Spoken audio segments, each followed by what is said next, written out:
Super, merci beaucoup à tous les deux, particulièrement à toute l'équipe You Love Words d'avoir organisé ce webinaire ce matin avec nous. C'est vraiment une super initiative. Moi, je pense que tu n'as pas pris beaucoup de risques parce qu'effectivement, on est là pour aider nos clients à un peu tous se serrer les coudes parce qu'on est tous un peu au même niveau d'incertitude. Donc, pas facile de passer après toi, Greg, parce que ta présentation était hyper inspirante. Moi, je vais vous parler du même sujet, qui est le sujet de la matinée, qui est comment on peut rester à l'esprit de ses clients et continuer à les engager dans ce contexte de crise, de décision, de choix à faire. Mais je vais l'axer particulièrement sur les canaux, en fait, quels sont les meilleurs canaux de communication avec lesquels que vous pouvez utiliser aujourd'hui vis-à-vis de vos consommateurs, parce qu'il y a évidemment beaucoup de canaux, donc cette présentation sera forcément parcellaire. Et puis je vais évidemment axer cette présentation à la fin sur la partie wallet, qui est la partie que on maîtrise très bien chez nous, chez Captain Wallet, puisque c'est notre métier. Donc maintenant depuis 7 ans, très rapide présentation pour que vous ayez une idée de qui on est et d'où on vient. On travaille aujourd'hui avec une centaine de grands comptes. On a créé cette boîte en 2013 avec 2 autres associés. Moi, je suis un des cofondateurs, je suis un ancien de chez McDonald's et mes 2 associés sont des anciens de chez SFR. Et on va dire que entre 2013 et 2017, on a beaucoup évangélisé le marché sur cette solution du wallet, donc sur ce nouveau canal dont on va parler notamment aujourd'hui. On avait une vingtaine de clients en 2018, et puis là, depuis 2018, on a maintenant une centaine de clients qui augmentent assez vite tous les mois, en tout cas jusqu'à il y a quelques semaines, avec effectivement, et c'est normal aussi, un petit coup d'arrêt sur ce qu'on appelle le nouveau business. Mais cela étant, avec tous les clients qu'on a aujourd'hui, qui sont dans tous les secteurs et dans plein de pays dans le monde, on a eu cette opportunité de discuter avec eux, de voir comment ils allaient prendre cette crise, comment ils allaient la gérer, et notamment sur cet aspect, comment je communique avec mes clients et quel serait le meilleur canal. En fait, toutes ces entreprises, quel que soit le secteur dans lequel elles ont toutes la même problématique, et qui est un peu ce que je vais vous raconter, c'est un peu ce que je vous racontais avant la crise. Et on va voir qu'avec la crise, en fait, cette problématique va un peu s'accentuer. En fait, le premier constat, c'est que le mobile est plutôt en échec pour toutes ces marques, alors que c'est l'écran le plus utilisé, celui qu'on regarde le plus, et sur lequel on est le plus scotché tous, et encore plus avec cette période. Et même si on n'est pas en mobilité, d'ailleurs, c'est assez intéressant de le voir, c'est qu'on passe quand même beaucoup de temps sur nos mobiles, alors qu'on reste pour la plupart d'entre nous chez nous. C'est un écran, est un terminal qu'on déverrouille 220 fois par jour. On le touche 2617 fois par jour en moyenne. On fait défiler 930 mètres d'écran avec notre petit pouce tous les jours. Je pense qu'on va augmenter nos perfs pendant ces semaines-là. On passe en cumulé 26 jours par an en France devant cet écran. Et toutes les marques qui sont aujourd'hui là doivent aussi connaître la même chose. C'est que maintenant, la plupart des marques qui existent ont plus de 50% de leur trafic qui est sur mobile. On tend même plutôt en moyenne maintenant vers 60-70% du trafic qui est sur mobile. Et donc, malgré cela, on se retrouve avec des marques qui ont de plus en plus de mal à engager sur le mobile, alors que c'est l'écran le plus important à maîtriser. Pendant des années, ce focus sur le mobile, on a pensé le résoudre en créant des apps et donc en faisant développer des applications à beaucoup de marques. Et en fait, il s'est avéré que 90% du temps passé sur mobile est concentré uniquement sur 5 à 7 applications. Je pense qu'on peut élargir cette stat qui vient de chez Fleury, date de 2018. Maintenant, on peut élargir entre 5 et 10 applications. Mais c'est toujours les mêmes apps. C'est évidemment toute la galaxie Facebook, donc Facebook, Instagram, WhatsApp, toute la suite Google, mais tous les applis aussi qui sont utilitaires tous les jours et qui sont plans, météo, transport, etc. Mais c'est très compliqué aujourd'hui pour un retailer d'avoir un impact en fait sur le mobile via une application. Très souvent, qu'est-ce qui se passe pour un retailer qui fait développer une application, donc il a fait développer, qu'il a fait télécharger, qu'il a fait maintenir et qu'il a travaillé sur sa maintenance.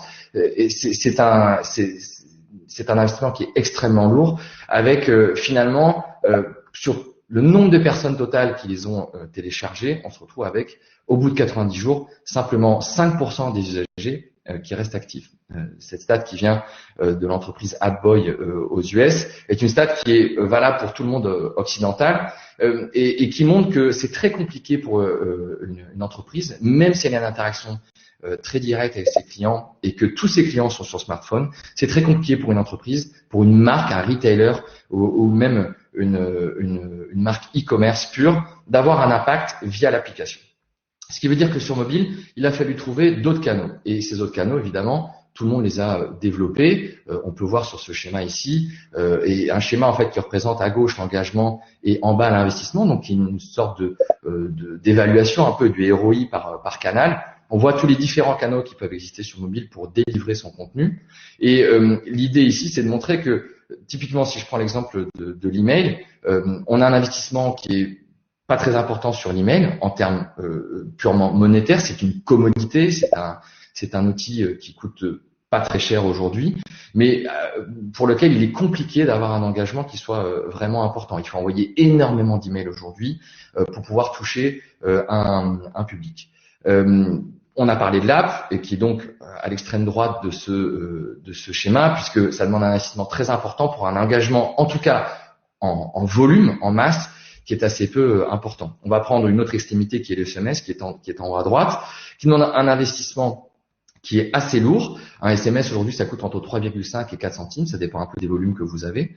Mais l'engagement est assez fort. On parle très souvent de la statistique de 95% du taux d'ouverture des SMS, qui est une stat qui est tout à fait réelle, qu'on peut moduler par le fait que quand on reçoit un SMS, forcément on l'ouvre, donc parce que c'est dans une application sur laquelle on passe beaucoup de temps. Ce qui est intéressant de regarder, c'est par exemple le taux de clic dans un SMS qui est en moyenne de 4%, donc qui est déjà beaucoup moins important. Mais l'idée de ce schéma, c'est de montrer que les performances sur le mobile via les canaux qui sont développés sur mobile, ces performances-là sont un peu décevantes. On n'a pas réussi à trouver un canal qui arrivait vraiment à engager très fortement les clients sur mobile. Je rappelle ces stats que beaucoup d'entre vous connaissent et qu'on entend très souvent. Sur mobile, le taux de transformation est 2,5 fois moins important que sur le desktop. Ce qui fait que dans ce contexte-là, on se retrouve donc avec un panel en fait de canaux qui sont assez difficiles à exploiter. Mais l'idée du message, c'est pas dire qu'il faut pas exploiter ces canaux. Au contraire, il faut continuer, il faut les optimiser, il faut les travailler. Ça veut dire quoi? Ça veut dire qu'il y a un mix mobile en fait, un mix marketing sur le mobile avec plein de différents canaux. Dont le site évidemment fait partie, hyper important. C'est la première destination de la plupart des personnes qui rentrent en contact avec votre marque quand on fait ce qu'on appelle, désolé pour l'anglicisme, du pull marketing, c'est-à-dire que c'est du marketing qu'on fait venir à soi, sur lequel on ne va pas en push, donc en proactif. Et ce pool en fait de canaux forme un ensemble et qu'il faut savoir doser. Ce qui va se passer beaucoup avec la crise, et ce qui est assez probable, et surtout avec la reprise, parce qu'on parle tous quand même de la reprise, il faut garder espoir. On est en enfer, comme disait Florent pour reprendre la citation de Churchill, mais il faut continuer à avancer parce qu'au bout où il y a la lueur, il y a l'espoir, on va sortir de cette crise. Il va y avoir une reprise. Est-ce qu'elle sera longue? Est-ce qu'elle sera aussi nette et aussi abrupte qu'a été la cassure? On ne sait pas. Mais il y aura une reprise. Et à l'occasion de cette reprise, ce qui est assez probable, c'est que tous ces canaux traditionnels dont je vous ai parlé, ils vont être absolument saturé. On reçoit tous beaucoup d'emails aujourd'hui, comme on peut le voir à droite de cette slide, qui montrent comment adapter mon business, comment adapter mes emails, comment adapter mes canaux avec la reprise, avec cette crise qui est en train de se passer. Ce qui fait on peut assez fortement parier sur le fait que quand ça va repartir, on va se retrouver avec un contexte où tous ces canaux-là seront saturés et on recevra énormément de mails. On en recevait déjà énormément. En moyenne, un retailer envoie 3 emails par semaine, certains tous les jours. Et on connaît les taux d'ouverture, les stats aujourd'hui. Avec un taux d'ouverture email sur une base de données, sa base de données de sa marque, on connaît autour de 20%, un taux de clic autour de 3%. Pareil pour les SMS dont je parlais tout à l'heure, 95% sur les taux d'ouverture et 4% sur les SMS.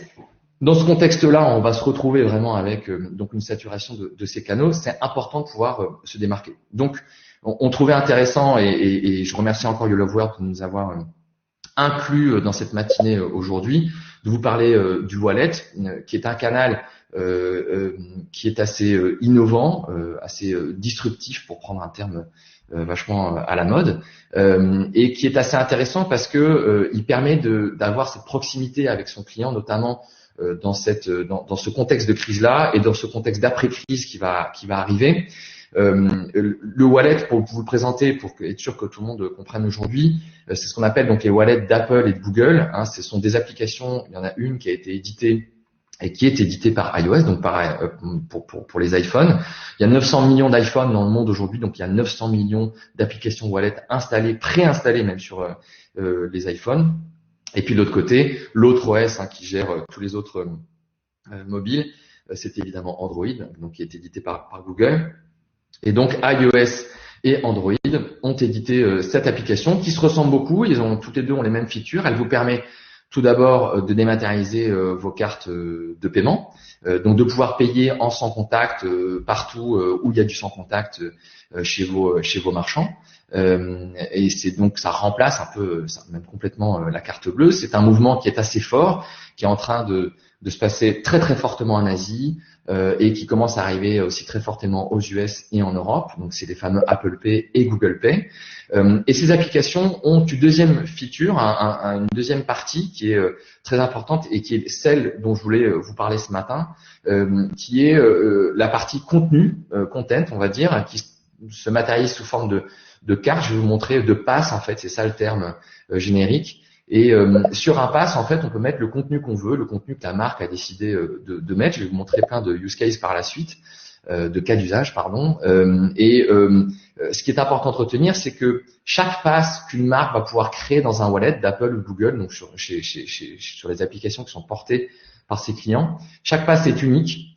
Il est personnalisé, donc ça veut dire qu'on peut interagir de façon personnalisée avec son client.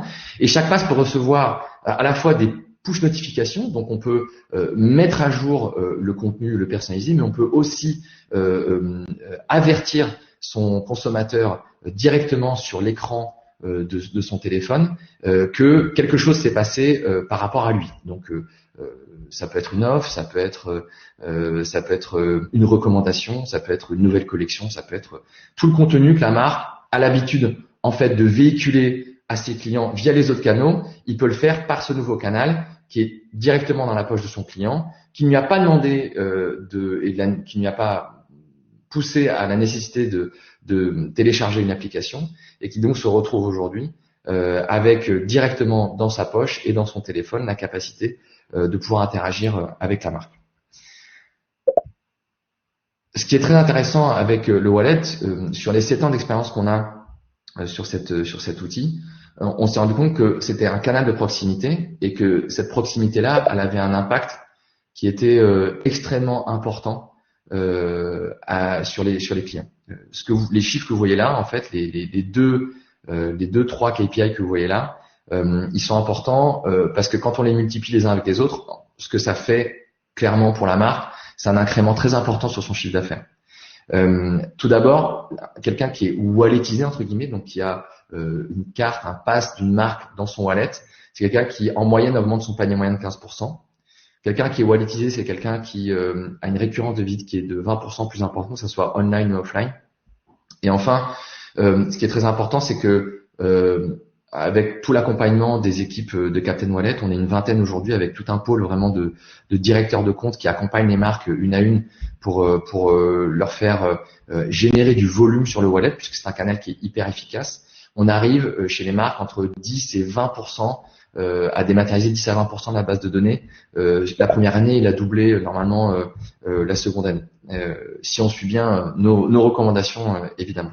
Donc quand on multiplie tout ça, on arrive à un impact qui est très très fort pour les marques sur un canal qui se différencie beaucoup des autres, qui a vraiment qui est un vecteur de proximité et un vecteur surtout d'efficacité pour les marques et particulièrement dans cette période où, comme je le disais avant, les autres canaux vont être assez saturés. Ce qui est hyper important de comprendre avec le wallet, c'est que très souvent il a été envisagé, pour ceux qui le connaissent un peu, simplement sur l'angle de la fidélisation.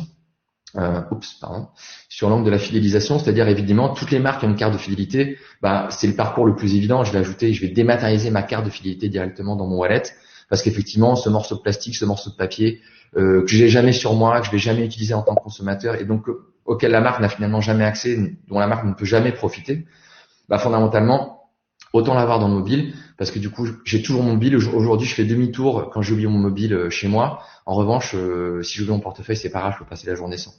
Donc, évidemment, la carte de fidélité, c'est le parcours le plus évident.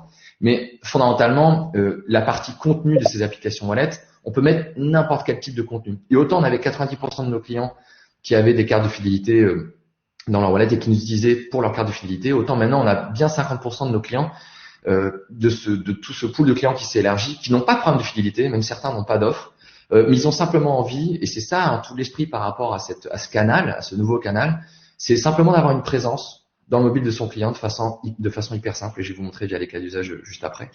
Et donc on peut faire des scénarios d'acquisition, on peut acquérir de nouveaux clients et directement les mettre sur son wallet, on peut très bien dématérialiser ses IRESA, son click and collect, on peut dématérialiser ses offres, on peut dématérialiser des cartes VIP, des cartes de magasin, on peut vraiment imaginer tous les scénarios possible et imaginable. Mais l'idée, c'est toujours la même, c'est comment moi, en tant que marque, je vais être assez malin pour inciter mon client, pour lui donner envie de sauvegarder quelque chose dans son mobile, dans son wallet. Voici donc quelques exemples, typiquement, qui peuvent se passer pendant la crise. Beaucoup d'entre vous, beaucoup des marques aujourd'hui, et on sent bien qu'il y a un flottement par rapport à ça. Certaines marques ferment leur site web, d'autres le laissent ouvert. Ça dépend beaucoup aussi de questions qui sont beaucoup plus larges que simplement d'avoir un site web ouvert. Ça dépend aussi d'une approche civique de la situation. Ça dépend de sa logistique, etc. Mais beaucoup de marques ont encore leur site web ouvert et essaient de générer du business via là, de générer un peu de chiffre d'affaires quand même via là pour pouvoir tenir. Mes slides changent toutes seules, comme Greg, voilà. Et il se trouve que par exemple Millésima, par exemple, est un très bon exemple. Ce que vous voyez sur l'écran de gauche, le premier écran, c'est les emails qu'envoie Millésima sur sa carte Millésima. Elle n'a pas de programme de fidélité, elle n'a pas d'offre en particulier, mais elle va pousser le fait de sauvegarder une carte Millésima pour avoir en fait toutes les informations relatives à Millésima directement sur son mobile. Et donc on trouve là un gros bouton qu'on peut voir dans cet email qui est dédié en fait au wallet et qui dit bah voilà, tu vas avoir toutes les actualités de façon hyper simple. Sauvegarde ta carte Millésima sur ton mobile ou sauvegarde cette offre. Et ça s'ajoute directement dans le wallet, automatiquement. Il y a à peine 2 clics. Je peux pas le détailler là parce que on était obligé de rester en écran statique, mais pour ceux que ça intéresse, je pourrais vous montrer des vidéos use case. On voit vraiment le parcours client, comment ça se passe. Ça prend vraiment 2 clics. Et donc ça s'ajoute directement au wallet. Et une fois que c'est dans le wallet, c'est ça qui est intéressant. La carte est créée dans le wallet et à partir de là, la marque peut communiquer tout son contenu de façon hyper simple via notre plateforme. Mais c'est des détails qu'après on pourra voir pour ceux que ça intéresse.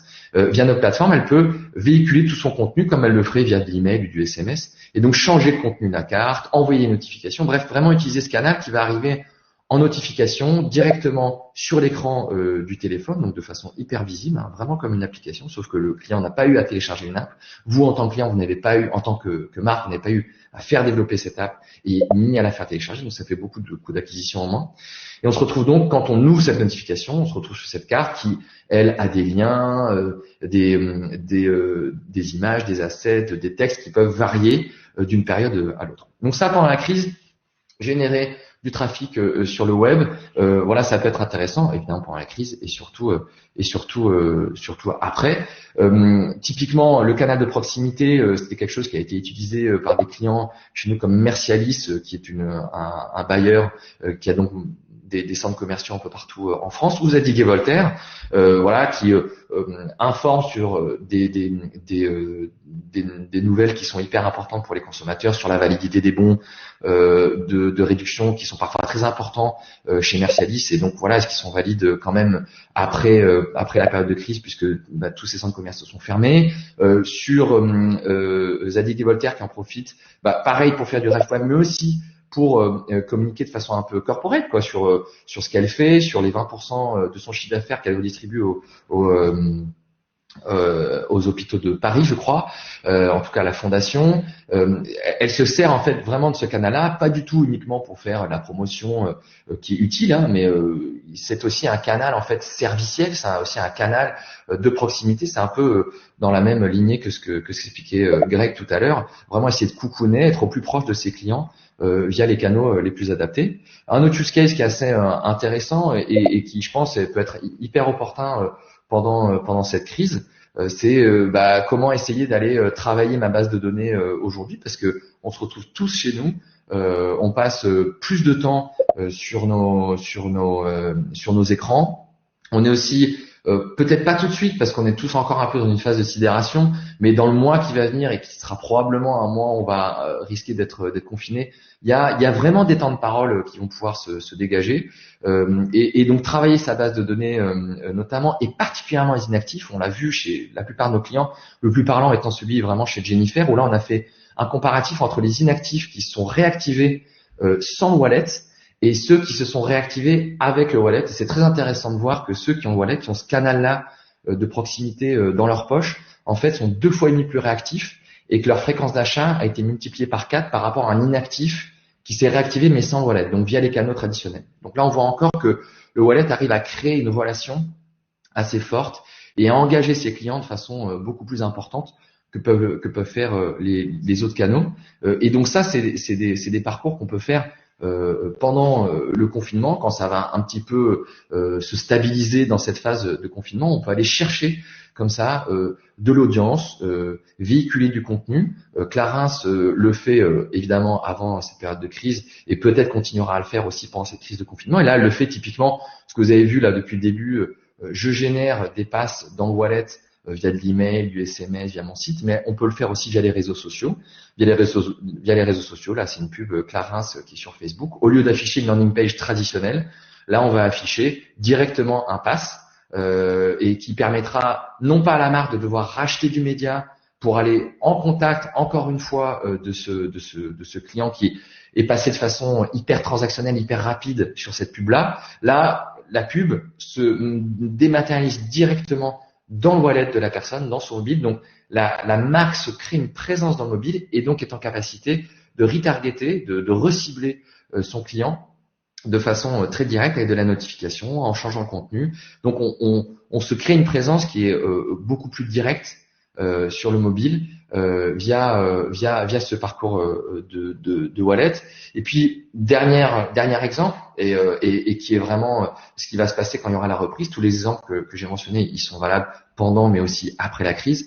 Comme j'ai dit, après la crise, ça risque d'être un peu la foire d'empoigne avec beaucoup de saturation sur les canaux. Et c'est là où le wallet peut vraiment être un élément différenciateur très important. Ça l'était avant la crise et ça va l'être encore plus après cette crise et à la reprise, où là, chez tous nos clients qui font du drive to store via leurs offres, via leur carte de fidélité, via tout ce qu'ils vont pouvoir faire pour générer du trafic dans leur point de vente ou sur le web, le wallet a vraiment un rôle hyper important à jouer et qui est déterminant. On peut le voir quand on propose à un client de rajouter des clics, de rajouter son wallet ou son offre dans le wallet depuis un email. On représente toujours le CTA le plus gros, l'email. Donc le click to action, c'est le call to action le plus fort dans tous les emails. On dit ajoute cette offre à ton mobile. C'est un instinct. On joue sur la façon et le service qu'on peut apporter à un client. Et puis derrière, la transfo, elle est très nette. C'est plus 1% de transformation en restaurant, par exemple, chez Léon de Bruxelles, par rapport aux autres canaux. Et c'est pareil, je peux vous citer plein d'autres marques, soit dans l'alimentaire, dans le prêt-à-porter, qui sont toutes autour de 20, 30, parfois 35, 40% de transformation supplémentaire sur ce canal-là par rapport aux autres marques. Donc voilà un canal qui va vous permettre par rapport aux autres de pouvoir se différencier et parler très directement de façon très personnalisée à vos clients. Je crois que j'ai un peu débordé sur mon temps de presse. Je sais pas s'il y a des questions et s'il y en a, je serais ravi d'y répondre. Merci beaucoup Axel, c'était très clair. Je vois que t'as assez speedé la presse. Effectivement, on est très contraint par le temps. Donc encore une fois, si vous avez des questions auxquelles on n'a pas eu le temps de répondre, n'hésitez pas à ajouter Axel et tous les autres speakers sur LinkedIn ou à leur écrire par email. On vous partagera les coordonnées de tout le monde à l'issue de cette matinée. Donc effectivement, quelques questions Axel. Il reste 5 minutes. Donc on peut développer un petit peu. Est-ce que tu peux nous parler du profil profil type de l'utilisateur walletisé? Ouais, alors c'est une bonne question parce qu'effectivement très souvent donc ça fait quelques années qu'on évangélise le marché et évidemment il y a une appétence qui est très très forte sur des populations plus jeunes, donc les fameuses générations Y, Z, etc. Ou avec des marques comme Jennifer, on a un impact qui est extrêmement fort, une appétence qui est très forte. Mais c'est assez intéressant aussi de voir que dans nos panels de clients, On a de la clientèle avec des moyennes d'âge qui sont plus élevées, autour de 40, 50 ans. Je pense à des marques comme Grand Malice, comme Picard, d'autres dans différents secteurs qui appartiennent à des CSP différentes, qui géographiquement sont pas du tout. Il y a des marques qui ont qui ont une appétence qui est beaucoup plus forte en ville ou en périurbain ou en rural. Et on a fait plusieurs études, notamment avec les clients. Je pense notamment à une étude qu'on a fait avec Intersport, qui est assez intéressante parce que chez Intersport, qui est vraiment couvre tout le territoire avec beaucoup de magasins et vraiment une répartition iOS Android qui est très égalitaire. Ça touche de façon égale tous les âges. Et en fait, l'impact sur le wallet et le nombre de personnes qui avaient téléchargé des cartes wallet, chez Intersport, on a plusieurs centaines de milliers de cartes dans le wallet, donc c'est un axe de communication qui est extrêmement fort pour eux. Mapper exactement leur base de données en termes de proportion. En fait, on avait autant de personnes opt-in sur wallet de 18 à 24 ans par exemple que sur les emails ou sur les SMS. Donc ça touche vraiment tout le monde. La technologie est tellement native, elle est tellement sans couture, pour reprendre un terme très à la mode, qu'en fait ça demande, il n'y a pas une barrière technologique qui est très forte, beaucoup moins que sur une application où je dois faire un parcours qui est très long avec pas mal de clics, avoir un compte, etc. Là pas du tout, ça ne demande pas de compte, c'est 2 clics, ça s'ajoute, donc c'est très très simple pour toutes les générations. Très clair, merci beaucoup Axel. Alors je crois qu'on a le temps pour une deuxième question. Alors je pense que c'est assez intéressant effectivement. Si notre business n'est pas sur un achat fréquent, en l'occurrence un achat par exemple tous les 2 ans, alors j'imagine que ça peut être, tu vois, un achat de voiture ou ce genre de produit-là. Est-ce que le wallet est finalement pertinent? Alors c'est justement ce que vient traiter le wallet. En fait, si je reprends très rapidement la comparaison, enfin pas la comparaison, mais un peu l'état que je faisais des applications, qu'on m'entende bien, les applications c'est très utile, il en faut, etc. Mais très souvent l'application elle sert beaucoup aux business qui sont très très récurrents. Le wallet vient justement chercher ces business-là et ces parties de base de données et ces clients-là qui ont très peu de récurrence. Et le wallet, il vient justement à ces marques-là qui ont très peu de récurrence. Évidemment, elles n'auront pas d'app qui seront téléchargés sur mobile, ça c'est certain. Ça va être très compliqué pour eux d'attirer du monde. C'est très compliqué pour elles de faire lire des emails. On travaille nous avec des constructeurs automobiles ou des secteurs justement pour lesquels les achats sont très peu récurrents. Et le wallet, il vient justement là, c'est-à-dire que c'est très simple à la marque de proposer un ajout et c'est très simple du coup pour la marque après d'envoyer une petite notif qui tient au courant, non pas forcément d'une offre, mais simplement d'une actualité qui va permettre de générer un petit peu plus de trafic et notamment de façon un peu plus habituelle que ce qu'elle peut avoir d'habitude. En moyenne, on augmente le trafic sur ces business qui sont moins récurrents de 20 à 30% quand même chez ces clients-là. Donc, on va particulièrement chercher ces business qui sont pas récurrents ou alors ces parties de base de données ou ces clients qui sont les moins récurrents, qui sont un peu le ventre mou de votre base de données, qui sont typiquement, en général, c'est les 2 tiers de la base de données, c'est-à-dire ceux qui sont les moins récurrents, qui viennent plus trop souvent. Là, on va les réactiver, on va permet d'être plus proche d'eux et donc du coup de créer la préférence de marque. Donc c'est très pertinent. Très clair. Je crois qu'on a le temps pour une toute dernière question. Est-ce que le canal du wallet est utile pour les marques qui n'ont pas de programme de fidélité? Complètement, c'est une question qu'on nous pose souvent. Quand on n'a pas de carte de fidélité, c'est pas un problème. Justement, ce que je disais tout à l'heure, un petit peu l'esprit de cette techno, c'est de se dire, mes clients sont sur mobile. De toute façon, quoi qu'il arrive, tout le temps, il faut que je trouve un moyen pertinent, un insight marketing pertinent pour proposer à mon client de sauvegarder quelque chose sur son mobile. On parle pas de wallet dans nos communications parce que le wallet, effectivement, c'est pas hyper connu. Quand je suis un client final, le wallet, ça ne dit pas grand-chose. En revanche, sauvegarder quelque chose sur son mobile, ça parle à tout le monde. Et c'est pour ça qu'il y a des marques comme Sandro, Jennifer, qui n'ont pas de programme de fidélité, qui n'ont même pas d'offres, très peu d'offres, mais qui utilisent le wallet. Alors, comment elles font? Elles disent, voilà, si tu veux avoir accédé aux ventes privées, si tu veux accéder aux nouvelles collections, sauvegarde ta carte. Alors, eux, ils l'ont brandé, par exemple, chez Jennifer, le Jenny Squad. Bon, ça correspond à leur tranche, à leur CSP. Chez Sandro, c'est la carte VIP Sandro. C'est pas une carte de fidélité, c'est simplement une carte de la marque qui va permettre de relayer les actualités de la marque. Et ça peut être de l'offre, comme ça peut être du service. On est ouvert ce dimanche. D'autres marques encore rendent par la iResa, le click and collect. Au lieu d'avoir un mail, on va dire on peut avoir les deux, mais on peut avoir à la fin de sa iResa ou de son click and collect, dire sauvegarde ton click and collect ou ta iResa sur ton mobile. Ça part dans le wallet. On fait toute la théâtralisation autour de la iResa. Donc ta commande est prête dans 2 jours. Elle est prête aujourd'hui. On envoie une notice de géologue quand ça s'approche de l'endroit de récupérer son achat. Et puis après on le transforme en offre. ou on le transforme en communication. Donc, il faut simplement bien connaître son positionnement marketing. Et à partir de là, toutes les marques, on trouve toujours un moyen de proposer à son client de sauvegarder quelque chose sur son mobile. L'intérêt pour la marque, c'est d'avoir la graine plantée. Et après, une fois qu'elle est plantée, on peut la travailler à l'infini, en fait.